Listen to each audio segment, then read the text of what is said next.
welcome to Rats Chat. I'm John Hambone McGuire, and tonight I've got a very special guest calling in from the city of brotherly love. Ben Mazz, the co-creator of Don't Tell 'Em Mom and Dad, is here to tell us about how they got to Don't Tell Mom and Dad, some of the influences, what inspired him, as well as some other cool stuff that we like to talk about when we discuss people's childhoods, the toys they like to play with, and the movies they grew up on. So Ben, how you doing tonight? Good, man. Happy to be here, Hambone. So let's just dive in. For those who may not be familiar, what is Don't Tell Mom and Dad? Don't Tell Mom and Dad is a super simple D20 based TTRPG in which you play little kids fighting off supernatural terrors in your town. Um, Lots of fun little specific mechanics to our game specifically. It's very art heavy as it's made entirely in Philadelphia with wonderful artists all in Philly. Um, we basically created a world in which a kid could be a kid and a kid within the realms of what it felt like to be a kid is what we wanted and to be able to do the things that you wished you could have done when you were a kid. So outside of, your normal magic or might that you would have in a classic fantasy game, we have created what we call kid logic. That's our form of magic. So if you want to pogo stick over a fence, yes. If you want to hop off a building in a BMX bike, yes. If you want to, flip a switch across a room with a BB gun, yes. These are all things that we encourage players to do in our game, Hambone. You know what I love about it is it's not cynical. If you get a look at this book and you thumb through the pages, I think everyone has a very specific idea of what their childhood was like. I think you could agree with that, right? Yeah, absolutely. And I think people, especially at our age, I mean, I'm almost 46. I don't know how old you are. 39. So you're close enough for rock and roll at this point to have Yeah. grown up in the same generation that I did. There's also the idea of what childhood was like from the things that we grew up on, like movies and comics and things like that. What I often find in RPGs is that when they approach kids, it's always from a cynical standpoint. It's lacking the whimsy because an adult's writing it now. Someone who has Yeah. to pay taxes, someone who's Yeah. actively trying to like not get dropped from their health insurance and remember how to like, program a VCR because we used to have to do that back in the day. Like we're old enough for that. So talk to me about the experience about bringing that sense of childlike wonder to a tabletop RPG when generally most things are handled by fists and kicks. Yeah, no, that's a great, thank you. That's a great question. And it's something that kind of happened really organically with us. So I've been designing games for a really long time, since I was a little kid, actually. The moment I started playing D&D, which I'm sure we'll get into at some point, as soon as I got home, I was like, I want to do this, and started making, my own little games. And not until COVID hit, when I was just play testing one of my many games that I was making, and they never did anything other than they were just being made for fun to play with friends. I get them up and running on wheels, get a character sheet made, and then we would do it. And my one buddy, the co-creator, Ted Gilbert, was playing another game that I designed called Apocalypse. And it was kind of an 80s post-apocalyptic, like heavy metal, punk, Mad Max type game. And we were having fun doing that. And he was the first person to like kind of bring up to me. He has a long history in publishing. He's an incredible writer. Ted B. Gilbert, anyone who doesn't already know, he does lots of stuff. He was incredible, insurmountable in creating Lunch Meat, and like lots of amazing writing that dude does. And he's an artist. He's a multi-talented wizard. I couldn't have done it without him. He was the first person to be like, why don't we make this a thing? Like, why is this something that we play every Saturday and not something that people can play? And we make a book out of it. And we started creating that game together, and then it started to get really big. And, as all of, I'm sure, any game designers know, it's like all of a sudden it's going to be 3 books, and it's going to be huge. And we have wrapping paper, Christmas wrapping paper, the inside rolled out on an entire table, and we're creating this map of a post-apocalyptic America. And then it was like I kind of had like a panic attack and was like, this is too big. Like, we're never going to get this done. Like, this is like, we're on a track of like 5 years getting this close to something. And we need to stop and like rethink this. And then when I was kind of like at home, doing my thinking and smoking and all of my other arts, I'm like thinking like, what is the way to do this? Make it simpler, make it smaller, make it faster, make it younger, kids. And then it was like, let's do it. And then I like hit up like Ted and was like, hear me out. I know this is a hard pivot and you've just been working on this other game for me, but we like, what if we made a game that was about kids? And I'm talking like, you are the first things that I brought up was the Frog Brothers in Lost Boys. I Hell was yeah, like, brother. yeah, I was like, we're like the frog, like a game where you can be like the Frog Brothers in Lost Boys, or like the Goonies, or the Gate is another big touchstone for the both of us. Like you're shooting fireworks at like supernatural creatures, and the title of the game, Don't Tell Mom and Dad, literally came from an expression that me and my sister would shout at each other. I have an older sister, 2 years older. She's the best. I love you, Liz. Um, no matter how hard things got between us and how bad we would fight and things would get bad, there would always be a point in which we crossed a threshold and did something.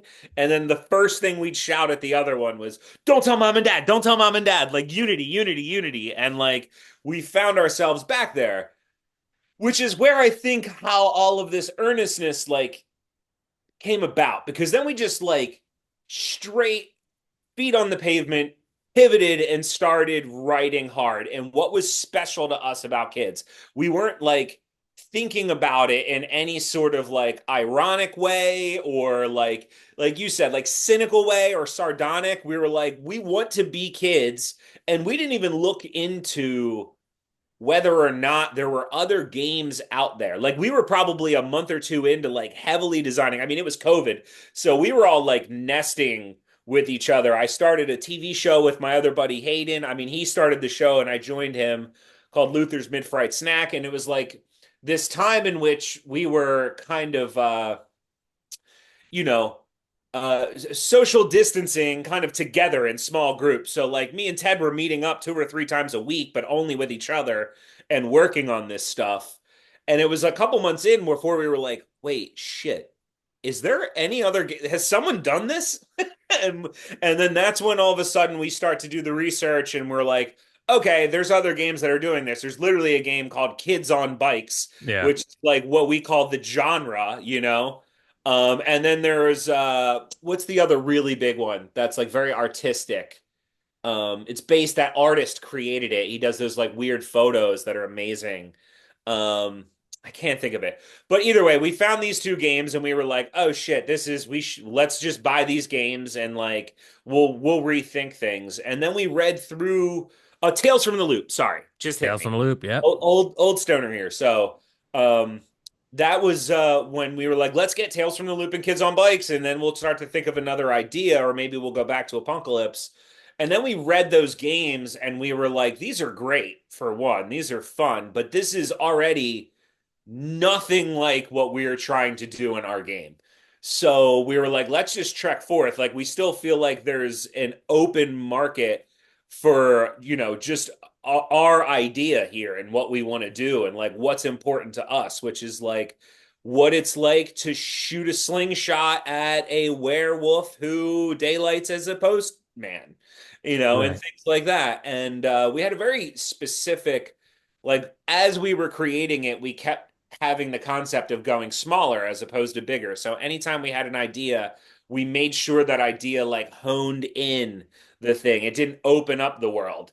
So that's how we created the like, there's just one town. Like you create the town on your table in our game with game pieces, and you can't leave that town. And because you can't drive by the time you can be between age 7 and 15 in our game. And by the time you turn 16, the kind of inherent rule is like, well, you get your license, and it doesn't matter if all the garden gnomes in town are trying to take it over. Like, you can get in a car and drive away, and like you don't Yeah. care. So all of these different things kind of honed it in, and we didn't really have time or mental space to keep anything cynical or sardonic. Like we just wanted to really have fun. It's a real passion for us, this genre. And we're big movie guys, obviously, as well. And Couldn't tell by that the backdrop behind you. yeah, like and that genre goes deep beyond just the big hitters. Like because Ted was the co-creator of the magazine Lunch Meat VHS, and I write for that magazine, and we do tons of VHS reviews and tons of stuff. And there's lots of stuff just like this here. I'm just gonna pull out a small handful of movies. If you like Goonies and Lost Boys, you may have never heard of Clubhouse Detectives or Magic in the Water or Boys Will Be Boys. This is a great one if you could see it. They literally are holding like Nerf guns and chainsaws on the cover of this. Or another really big one for us is Treasure. And these are movies that like really are earnest. They're earnest childhood adventures that let these kids see really fun adventures in creative ways that like that was more of where we just were. We were watching these movies all the time and we were just getting into it, man. So Yeah, it's very interesting that you mentioned kids on bikes because I mean, kids on bikes is awesome, full yeah. stop. However, something really interesting happened with kids on bikes when it pertains to RPGs. Now, I learned a new word the other day. Look at me learning new words. Every day. And the word is eponym. And I think I might be saying it wrong, but eponym, and what that is when a specific brand, whatever the name is, becomes synonymous with the entire genre. So, Yeah. as far as RPGs go, you have Dungeons and Dragons. So, when you are meeting people for the first time, well, what are you into? You're not going to say, well, I play Dungeon Crawl Classics. You're going to say, I play Dungeons and Dragons Yeah. because, like Band-Aid I was is just for gonna say all Band-Aid. adhesives, Yeah. Dungeons and Dragons is essentially all RPGs. Kids on Bikes did something really amazing in the short time it's been around. It became the catch-all for little kid style adventures. And I think you're really onto something there with the world is your backyard, the street you live on, corner to corner, maybe however far your parents let you ride your bike as a kid. Exactly. And all the wonder and the whimsy and the excitement that you find is from street light to street light. There is no outside world. Like there's stuff happening clearly. You got a cousin in another town, and then when you go to your cousin's house, it's suddenly like you get to see their world. But these are worlds that really existed and lived in the hearts and minds of kids, and that's what I really do think jumps off the pages at Don't Tell Mom and Dad. I mean, even down to the fact that you have $100. That's what you get to spend your inventory on. You can buy whatever you want within the parameter of you get to spend $100 on this. And the guns that you have in the game are Nerf guns and squirt guns and like BB guns or pellet guns. It depends on the Yeah. part of the country you grew up in. But like, Exactly. I think there's something really cool and special about that because again, Nerf, same thing, you know, but these things are still cool to kids today. Granted, and I think you'll agree, in the 80s, the military industrial complex definitely got us all hot and bothered for G.I. Joe. So maybe Yeah. kids aren't playing like war as much as we did as kids, but man, they True. still play with Nerf guns. Yeah. Oh, dude. I mean, I know that you asked other we will eventually get into toys, but when you asked me what I played with, Nerf guns was it. It's Nerf And or I nothing. actually had a resurgence of that later in life because I was at a thrift shop. I'm always at thrift shops, and I was just digging through toys and was like, what is this? Like, what is this? What is this Nerf gun? This Nerf gun has 20 darts it can shoot. Like, we would have lost our minds for that back in the day. We would be Oh, fighting for darts and shooting guns that had one little thing, and we made entire worlds for it. So I started buying like these Nerf guns from like thrift shops and like getting like I had like a short time of resurgence where I was saying I have a closet full of them, but then I got a bunch and then was like, this is crazy, this is too many, and I gave them to Ted's kid, who's now a big tabletop gamer. Um, but yes, I it's a big that's a big part of my childhood. And you're talking about that. Sorry to ramble. no, Work please. up. I just got off work. that $100 that kind of represents your entire life up into that point when you start the game. It's like you don't get to take that $100 with you if you don't spend it. It's like these are the things that you have, and we have that kind of toy magazine in the back of the book that is Yep. all of those pages. And that comes like there were very few things that when we started designing the game that was kind of like this is absolutely mandatory. And one of them for me was that toy magazine in the back, which I called the Wish Book. Oh When growing yeah. up, okay, thank you. Because Yeah. like half Come the on, people man. I know are like, I don't know what you're talking about, a Sears Wish Book. And like the Wish Book was exactly that. Like me and my sister would take it home.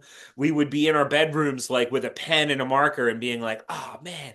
And like if I just had this one, if I had this one thing, man, everything would change for me. Like Oh, I mean, it's the hopes and dreams of a child. I mean, today, fun fact, and I only found this out recently. I have a goddaughter, and she's amazing.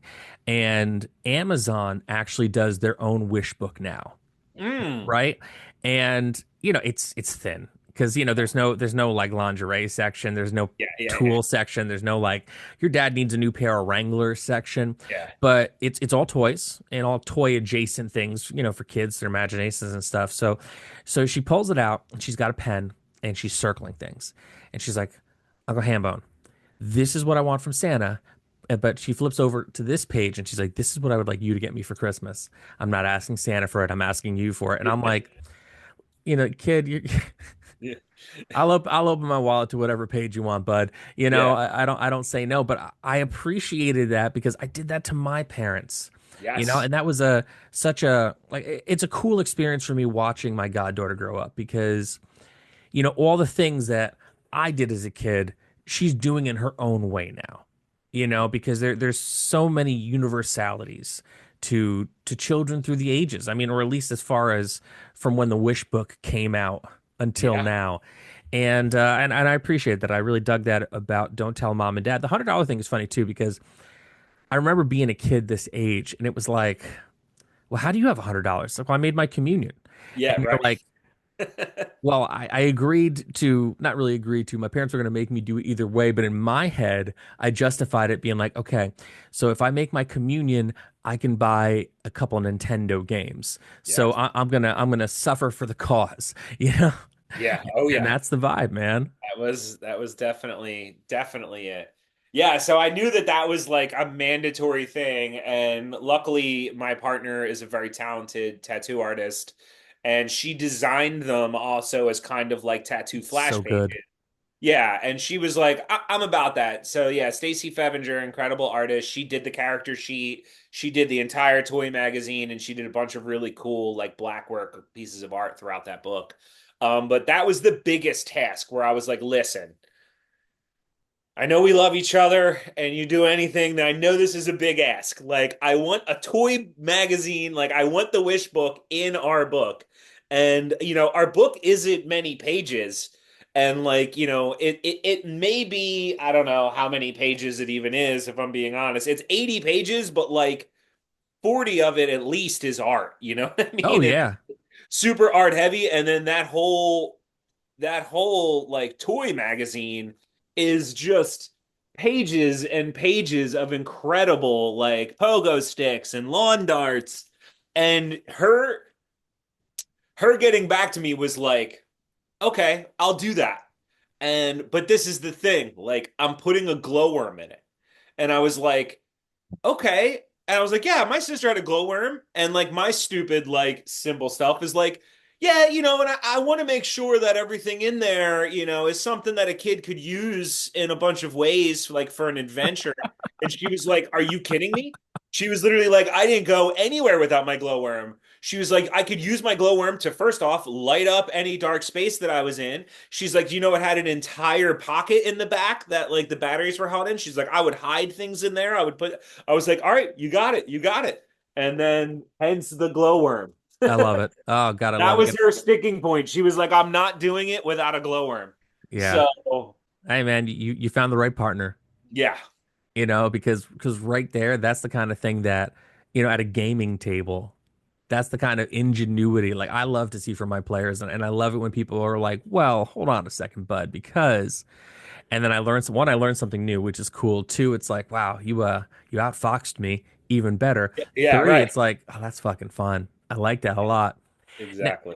and what's cool about this, I mean, it's a book. Obviously, it's more than a zine, but like, coming up in zine culture, coming up in RPG culture and the hobby, as it were, there is such a cool thing, I think, that is the kind of the great palette of what could be an RPG. Like you got everything going from which I will die on this hill, but I think probably the best RPG ever written was Honey Heist, which is, a Oh, page, I don't, I'm sorry, I don't know that. Oh, dude, I'll send you a link. Just Yeah.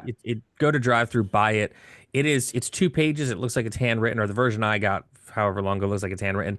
But it's you are bears, you wear hats, and you go on a heist. That's, yeah. Yeah. That That's it. sounds brilliant. But you go from like something that's 2 pages to something like yours, which is 80 pages, mostly art. And I think it's one of the last few things that I think still gets to be considered punk rock at this point because of the complete DIY experience that goes into it. The complete, like, you're putting not just your heart on your sleeve, you're putting it to paper. You're hiring other artists to make cool stuff. You're learning new things like doing layouts and making videos because you just can't be the guy that writes them. Right. That said, I want to swing back a little bit to, Yeah. you started this during the pandemic.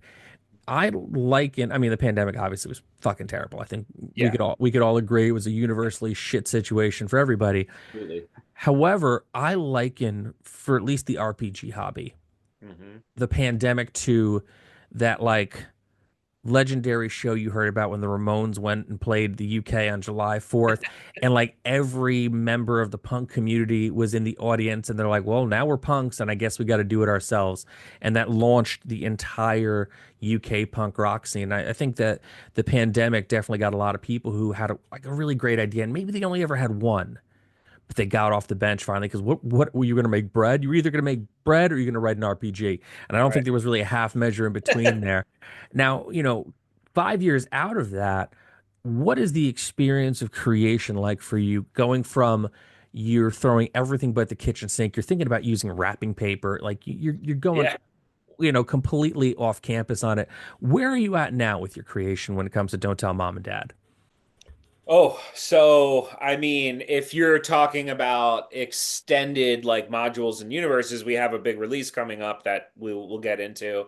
It's an interesting thing for me because, like I said, the gaming, if it wasn't for the pandemic, I probably would have always been a game designer that was just a fun little thing that I did that, like I said, like never even would have been fully published. Like I have been a writer my whole life, but I have my fingers in so many artistic pies, like it's almost my cross to bear, where like really, if most people know me, like they would say I'm a musician.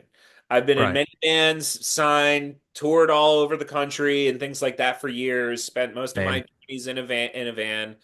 And I'm also a filmmaker, and like I went to school. I mean, community college, paid for, Still counts. like yeah, like all for communications, and was filming, like getting into that, and like I don't necessarily come from money, very middle class, and like the music came from that originally, where it was like I was getting into film and writing, and then I'm like learning, and it's like, oh, okay, if I want to get a movie made, and like I don't just have money, like this is going to be a really uphill battle, like to try to get something from script to screen. Like I'm going to have to actually like find people who have money and try to like win them over and be like, can you invest 50K in this and that? And then like at the same time, I started a band. And that has instant gratification, as you know, as a musician. Like all of a Yep. sudden, like in the room when you're writing songs and jamming, you have gratification. By the time you take it out, and like, I was very lucky.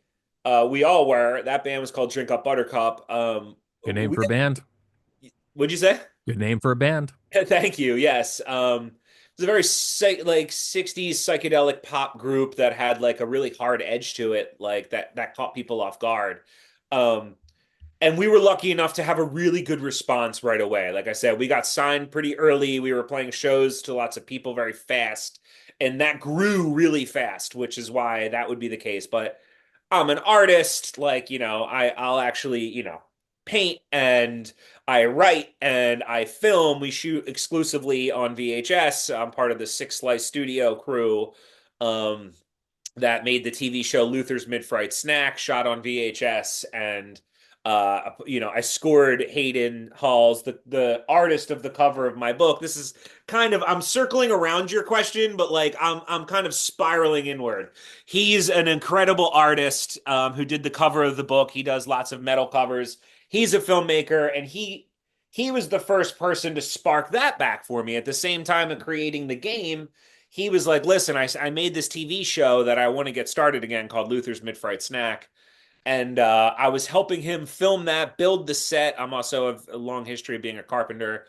Built the set, scored the show, filmed it, was doing lots of stuff with him when he was like, we were trading each other, where I was like, I'll build you a refrigerator that you can get out of, like, as if it was a coffin, if you make the cover for this game we're working on. And like, we kind of kept trading back and forth. So that's kind of how I've kept continuing to this day, like, with creating. And stuff with Don't Tell Mom and Dad. So the next thing that we have coming out, hopefully in May, we're going to be able to have this thing really good to go for pre-order and get it sent. But we've created the Don't Tell Mom and Dad Audio Companion, which is a dungeon synth style cassette. That is an 8-panel cassette that opens up and creates and opens the entire universe of music into the world of Don't Tell Mom and Dad.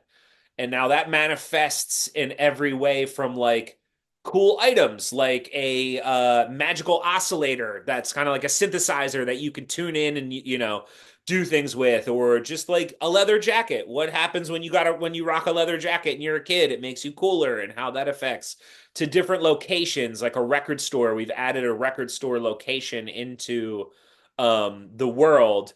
Many NPCs. It's actually like really jam packed with stuff. Multiple NPCs from like I believe we call her Peggy Tipper, who is the person who's very anti music and is trying to shut it down, to a dude named Chuck Strutter who owns the record shop and books shows. Um, Lots of just jam packed with story hooks that are like, play a record backwards with your finger and roll a d6 and see what can happen when you play a record backwards, or an imposing band that's taking over the town that you need to take on. And like this cassette, which was our first form of media and music, I'm sure it was probably yours as well. I mean, Yeah. my parents had records, but the first thing I ever got was like a couple cassettes. I got the President's United States of America, Offspring, Smash, and what I had to really beg for was Beck Mellow Gold. Oh, wow. And yeah, like, and my parents were not letting me have that because it had the F bomb on the back, trucker motherfucker or something on it. Yeah, yeah, And yeah. they were like, "No way are we doing that?" And I had to like beg them and beg them and beg them, and then getting those cassettes and folding them out. You know what I mean? Those Oh, panels yeah. opened up, and like all of that was like a really special initial memory. Physical media, man. I mean, in general. Um, Yeah. but so I and wanting to loop back, I was always in bands, and then again, COVID, another thing that happened, stopped a lot of touring, and like I split ways with a lot of the people I was in bands with, and that's when I leaned heavily into composition, and I started composing music and scoring, and I scored the TV show Luther's Mid-Fright Snack, and started scoring, like creating things like studio based in I had a house down the street from where I live now before, and I created a studio in there, and I got less performance based and more like I want to crack my knuckles and just get weird in a room, and got a couple 4-track cassette recorders and started just having fun in there and thinking of things in that sense.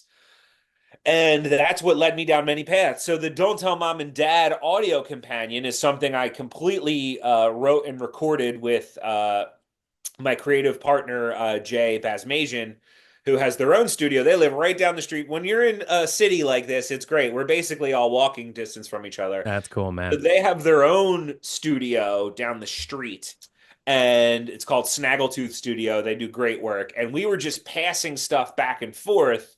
And I gave them one of my 4 tracks because I had multiple, and it was like, all right, I'm going to record some stuff on this 4 track, and then I'm going to give it to you. And we kind of limited ourselves to old Casio keyboards for the most part. Because Oh, again, that's awesome. wanted to keep it what is something that kids would play. Well, I take it too far all the time with this stuff, and I'm like, let's make it on totally toy keyboards, this entire Dungeon Synth soundtrack.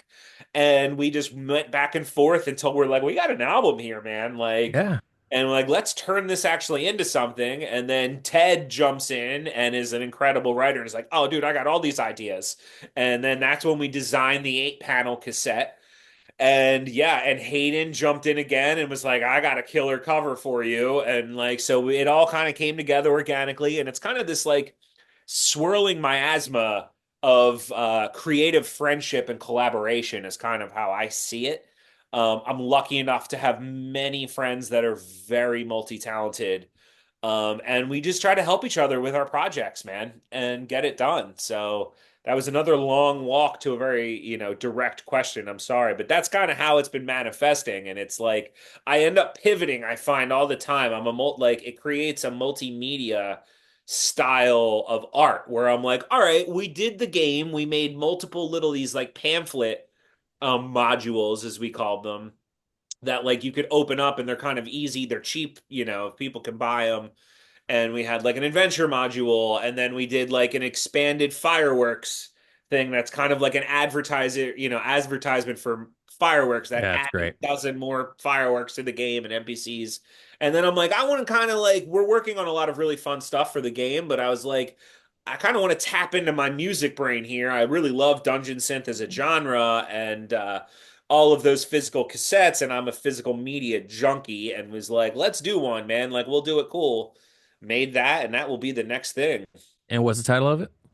That we're as of right now, it's called the Don't Tell Mom and Dad Audio Companion because we tried to create a track for like every vibe that you could have in the game.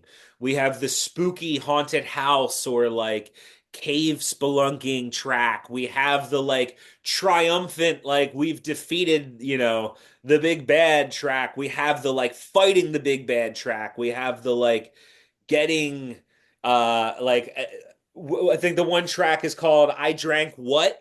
And it's like a very like psychedelic, like, a kids getting all weird track. There's a lot of different vibes within the album itself. So instead of like focusing it on an adventure or something, we were like, no, this is kind of like when you're cruising the streets, like looking for answers. We have a track for that where it's kind of like, it's got a strut to it. Things of that nature. So we've just been calling it the audio companion. I love that.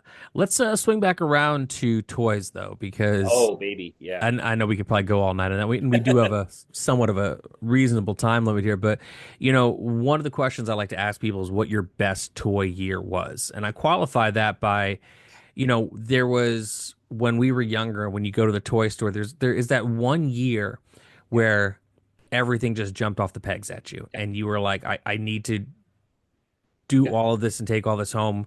What can I spend? What is my parents going to buy me? What do I have to do to get one more figure? So, what was that year for you? So that's actually, I feel like some years ago I answered this question for Joey Royale because, and it's pretty simple for me. I have it pretty distilled because Um, my parents took care of us. Like I said, we're very middle class. My mom Yeah. was a nurse. My dad was a carpenter. I didn't yearn for much, but I also didn't have tons. And Christmas time, they used to like really take care of us. But one Christmas, and I have the VHS tape. They filmed it. They just nailed it so hard for me. And I mean, you saw the joy on my face, but there was very specific things that they got me that I was like, this is the best thing ever. So one of them was a Nerf gun that I don't remember what the Nerf gun was, but they knew that Nerf was my absolute favorite thing. I used to think that I was Rambo when I was a kid. I'm an action movie freak. We could talk for hours about action movies alone, but like I literally was at the point where I wouldn't leave the house without hiding toy weapons on me. So like if we went out to dinner, I would literally take a toy plastic knife and I would put it in my sock and put my pants down. I would like keep a little toy pistol like behind my back. Like I can't, it's You really never funny to know when it's explain going to to other jump people. off at you, man. You Yes, never like I know when. literally was like, this is the deal. And like when I played with that stuff, I played like hard. Like it wasn't just let's go out back and like shoot each other. Like I said, I always kind of had this mind where it was like, no, no, no, there's 8 of us and we have these 5 houses. Like this is the home base, that's the home base. This type of thing will do that. And I was always doing it. And they got me this Nerf gun that if anyone, I wish I still had it. If anyone knows what this was called or what it was, but it was so specific because, for one, it had a 5 dart clip that you could slide in and out and stuff 5 darts in, and you kind of like cocked it, and it was like a rifle. But the other thing it did was somehow, the barrel could kick. I know what you're talking about. I don't remember the name You, of you, it, but you I know what I know mean? Like you exactly could what you're talking you about. could shoot around corners with this Oh, thing. yeah. And you could like go like and turn the barrel sideways and shoot around a corner. And I mean, good God, man, that was like I felt like for one, I had a gun that was just not one shot that like you would put a dart in and then shoot it and have to load. Like the thought of being able to shoot more than once was like out of this world. And now they have guns that like Nerf guns that shoot like 150 rounds and stuff. But that was the first one. It was kind of a 3 point thing that I'm like, they nailed it so hard. The second thing was foam Legion of Doom. There was a wrestling tag team Oh, called yeah. the Legion of Doom, or they were also known as the Road Warriors. And they were my all-time favorite. Like the Ultimate Warrior and the Legion of Doom were like the people I was obsessed with as a kid. And they somehow got a foam, and they wore these Road Warrior like football pads that had spikes. No shit. You had one of those? Dude, they got me for Christmas somehow a foam to like, that you would put on foam wrestling Road Warrior pads that had spikes on them. And I like, and it was inside this if my studio wasn't a mess, I'd show you because I still have it was like a toy chest that had wrestlers on it, and I have the Legion of Doom sticking out. Um right now for people to like see who come into my studio. It was inside there. It was a toy chest. And I was like, wow, cool. And they were like, open it up. And then I opened it up and pulled out these foam spiked like football pads and like lost my mind. And the rest of the VHS video is me opening the rest of the toys that while wearing this really funny Legion of Doom spikes. And I mean, there was a bunch of toys that they got me that year, but the last thing that I was like blew my mind. That was the wish book gift, the thing that I asked for. And again, I love my parents. They got me lots of fun things, but they never got me anything like this before, and realistically never quite did again. But they got me the GI Joe home base headquarters, Oh, yeah, buddy. which like Yeah, buddy. like I had to GI Joes and Nerf guns were like my two things. Obsessed with the two of them. It was funny you brought that up earlier. So I smirked. I was like, "Oh, dude, GI Joes were like it for me," and like GI Joes, Ninja Turtles, and Nerf guns. And they got me the headquarters that like opened up and like it had things that like if you shot it, parts would explode off. There was a little jail cell you could put the Cobra guys in, and like came with a couple GI Joes, and it was just like this expansive world that like I had never like we were making little things out of cardboard boxes and stuff, but it was like the first time like they never got me like the vehicles or the boats or the helicopters or anything Right. like, and this was like the time that like I got the headquarters, man. Yeah. Another thing I wish I still had. Not until I met Joey and Brian, because I kind of put that stuff behind me, like toys, even though now I'm starting to get some of that stuff again. But like hanging out with Brian and Joey, they helped re-kick that for me Oh because yeah. they were the first dudes. Like once we made Don't Tell Mom and Dad, Brian Shutter of Neon Lords, who you've interviewed, and Joey Real, who we all know Joey, he's the best. They were the first dudes that once I finally made it out there and made it to their houses, I was like, dudes, you have all the cool toys.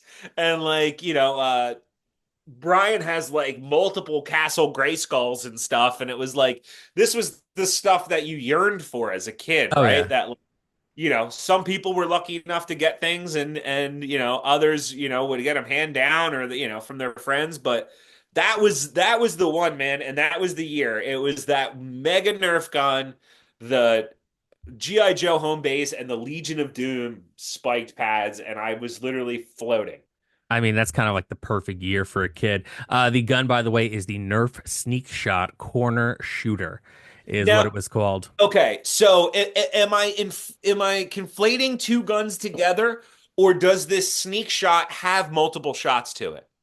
It looks like it has I can't have a good picture of it, but it looks like it has like a clip that Okay, goes that in the is front of it. yes. Yep. Okay, that is the one, man. Purple and yellow. Yeah, yes, Yeah. purple and yellow, yellow barrel, purple like chassis, and the Yeah. yellow. Yes, that was it, man. God, This, I used to get such a kick out of stuff like that because the colors were always so good. Because I mean, there was one point in the 80s where they actually like let kids have these guns that look like real guns. Like oh, if you yeah, look at a very specific point, because obviously it's terrible, but a kid got shot because he drew on a cop. Um, no, and the gun looked legitimately like a real gun, but then they're like, well, we have all these molds, what are we gonna do? It's like, well, let's just paint them wacky colors and put like tiger stripes on them, and stripes on like, it. Yeah, yeah, and like, if like anyone gets shot, well, that's gonna be harder to do because this gun is orange with like Zubaz striping on it. yes, But I remember specifically when that switched over. But then I was like, oh man, now these guns are like so much cooler because this yeah, one has like a banana clip and it's like neon blue, and the rest of the gun is like hot pink and like green. And I'm like, it's so much cooler. And the other thing too, I get a kick of is like thinking about all the, you see all these uh these toys that have little jails in it. It's like how cute they think we're taking prisoners, you know. yeah, yeah, right. Let me ask you Yes. this. Yeah, go ahead, ask. You've got I normally, towards the end of an episode because we are going a little long tonight, and Yeah, I know you and me could probably spend yeah. Talk hours forever. upon hours talking about it. But we talked about things that kind of led around to the influences of Don't Tell Mom and Dad. I want to talk to you real quick about movies because I know you're a big VHS guy. I know you are a self-professed VHS guy. You love action movies. Yeah. When you think about your collection, Mhm. right? I normally ask people what like their desert island would be like, pick a movie, pick a book, pick, Yeah. something to bring there with you. But for you, I really want to just go with movies. Like if you had five movies that you would have to watch over and over again on an island, knowing that you'd get rescued in a reasonable amount of time, Yeah. you're not going to go crazy and start talking to a fucking volleyball. Yeah. But like, what would those movies be? That they're Okay. formative to you, but also like things that you enjoy more than anything in the world. Yeah. Yeah. Okay. That's a good question. Because it's not the same as like usually people are like, what are your rarest movies that you have and stuff like that. If we're talking like five movies that can kind of keep me going. So the first one is the easiest, Shogun Assassin. Uh, Nice. Shogun Assassin, I just think is one of the most beautiful and fun and like action-packed movies ever. Blew my mind first time I saw it. Second would probably be Repo Man. Oh yeah. Yeah, I mean another movie that like I have been in, it's nothing is official and nothing's happening, but like it's the other game like IP that I've been for fun just designing the concept of a tabletop game for. It's something that I was like, as soon as I was into this stuff, I was like, oh yeah, this universe is perfect and ripe for a tabletop game. You're Repo Men and you're taking on like cars and all sorts of supernatural things. So Shogun Assassin, Repo Man, Phantasm 2. Oh yeah. it is a very special movie that if I'm thinking of like, does it have it all? It's got car chases and quadra barrel shotguns and supernatural and horror and gore and like chainsaw fights and everything that I'd want.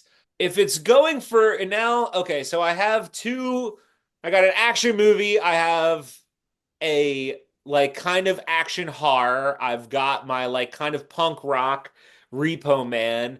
If I'm gonna go more like artsy, but I still need to laugh, I love comedy. I may do Life Aquatic with Steve Zissou. Okay, right on. Yeah, not many people do that, but I think that Mark Mothersbaugh's score to that movie is fantastic.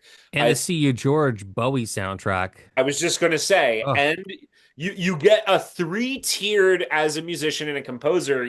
I think it's a perfectly audio film because you have both the score that is done by Mark Mothersbaugh of Devo, you have the inner score of the film, which is by Sue George doing the Bowie covers, and there's the actual needle drops in that movie, which are off the charts, which is like Life on Mars by Bowie and Search and Destroy by the Stooges, and like the Stranglers are in that. Like it's got an awesome like set of needle drops, which I'll be able to get that from those movies along with Repo Man. Like I've got all the songs I want. Yeah, and it's just visually and fantastical and funny, and Bill Murray and Willem Dafoe is one of the funniest yeah.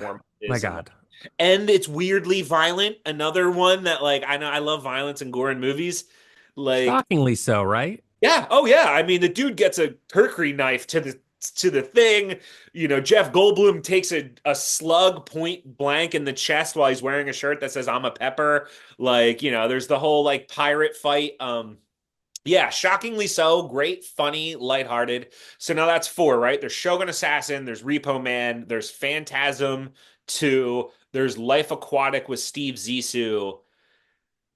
Okay, and now that I'm thinking that it has to be just five, and this is I want something a little more dark and artistic, and I may actually say Jim Jarmusch's Dead Man. Um, Wow. yeah, You are all in, man. yeah, I Not in a really bad way. That's fucking that's awesome. yeah, thank you. I mean, that's another like really like if I'm thinking of a five-tiered. Like I could easily throw that out to like Return of the Living Dead or Night of the Creeps or like all of these like rewatchable like B movies. But like I love Jarmusch, and it would probably be between Ghost Dog or Dead Man. Maybe I go Ghost Dog. Either or. But I Yeah. would say like Dead Man gives you that really wonderful black and white, grainy, gorgeous film with really solid dramatic performances. It is still somehow a black comedy. And talk about scores. I mean, Neil Young's score to that I is know. basically Oh, just like crazy, reverbed out, almost shoegazy, like desert guitar. Like it's no one talks about that score, which is crazy because it's like a psychedelic masterpiece. I think Um, people often forget that it's Neil Young, yeah, right. and I imagine when he rolls into the studio, be like, "Hey, Jim, what do you want to do today?" Yeah. Jim's probably like, Just do Neil Young, man. Yeah, do I'm you going to get a sandwich. Yeah, go electric and like here's a reverb pedal and a fucking tube screamer pedal, like and just like rip, dude. Have And fun with it." yeah, and then he comes back from lunch. You're right, and Neil Young's like, I did this, and and that's what it is. It's fantastic, dude. So, sub question, because I feel like it's perfectly topical for the movies you just listed. Yeah, What is the best cinematic weapon of all time, and why is it the quadruple shotgun from I was Fantastic just Two? gonna say, the quadruple shotgun is probably it for me. So why? So we already agree on what, and you Yep. said why, and here's why. Because I think about this a lot. So why it's the best is because unlike in lots of movies, when you get a super cool weapon that exists or is made, quite often it's actually not used. Now, again, I am a connoisseur. I won't call myself a connoisseur of many things, but I will in action movies. I have a stupid knowledge for these, and I've watched so many times. And it's not often that you actually get to see the really cool, like often it's like, whoa, they made that thing and it's a chain, like, hedge clippers on the edge of a chain. And then it's like he goes to use it and he gets hit out of his hands and you never get Yeah. to happen. You get to see Reggie make every part of that shotgun.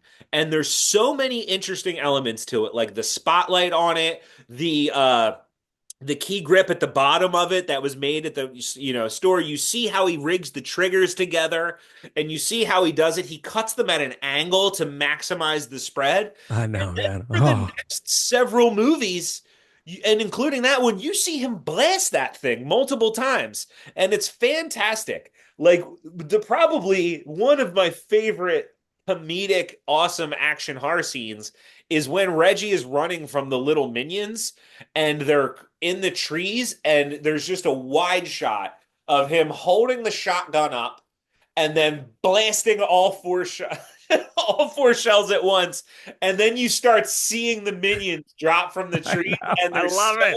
so wide. The shot, like they specifically took this awesome wide shot. I love Don Cascolari. He's such a fun director, and Yeah. it's you see that he's like center screen, and then like 10 feet to his left, a minion drops, and 10 feet to his right, and they start just falling out of the trees. And I mean, that's just so amazing. I mean, it really, when I saw Phantasm 2 for the first time, it was on television in the 90s, and it was the first thing that, like, it's the first shrine on the internet I found. And you're old enough to remember shrines Oh, in yeah. the early days of internet, where it was like, it was literally one of the first things where I was like, let me go on this computer that we have and be like, Phantasm. Like, is there anyone else who's into these movies like I am?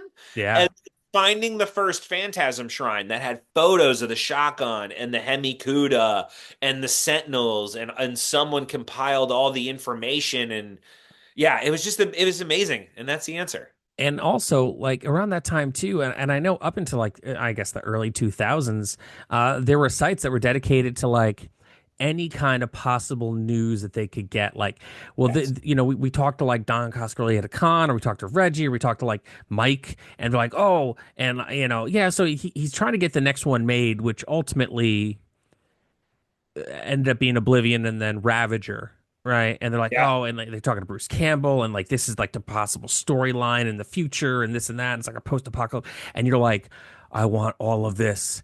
Like Yeah. whatever they're telling you, whether it's like, we just kind of shot the shit one day, and this is what he said, whether it's true or not, like I didn't care. All the rumors sounded good to me, and I'll tell you too, I love Phantasm for Oblivion. I think that it is it's a beautiful film. It's a very different film, especially coming hot on the heels off of like Phantasm 3, Yeah.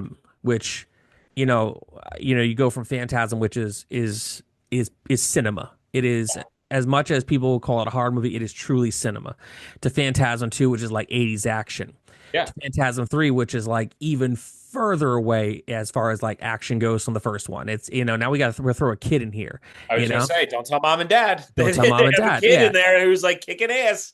But then 4 swings back around and it's just like, yeah, don't forget, this is a very deep, nuanced story that we're telling you. And then 5, is what they could do to tie it together, and the battle rages on. And I love it so much. I love Angus Scrim. I'll send you a chalk drawing my buddy did for a birthday for me like years ago. He was drawing all these like horror guys, and he was doing all the classic Universal monsters. And I was like, oh man, you should do the tall man. And he did one, and he gave it to me, and it looks over my bed at night. And sometimes I swear I could hear it go, boy. Yes, dude. Yeah, I love that. So listen, man, it's been great chatting with you tonight. Where can people go on the internet to get a copy of Don't Tell Mom and Dad and to learn more about it? So you can go to don'ttellmomanddad.com. We have copies available for sale there. And all of the downloadables and like printables, as we call them, like your character sheets and stuff. You don't have to, photocopy anything in the book. You That's can get great. them there. Um, if you're in the Philadelphia area, there's multiple shops. If you want to come and meet me, I work at a record shop called Latchkey, in which we sell some tabletop games, and we sell mine, and I run sessions there as well. Yeah, and I would say Exalted Funeral, but I think we've recently sold out, and we need to get in contact with them about them doing a re-up since we have sold out there. But yeah, you go to don'ttellmomandDad.com. You can go to our Instagram, Don't Tell Mom and Dad. Once the sewer rats site we got cooking, if I'm sorry, is up Now and you can going, talk about it. you'll be able to be a little link from there. So yeah, don't tell mom Yeah. and dad.com, baby. Very cool. There'll definitely be links in the show notes section of this episode. It's been great chatting with you, Ben. Yeah, This you is too. another fun episodes of Rats Chat. Sewer rats out of the sewer and onto the streets and in an RPG shop near you. To paraphrase the late Jerry Springer, be nice to yourself and each other. Take care.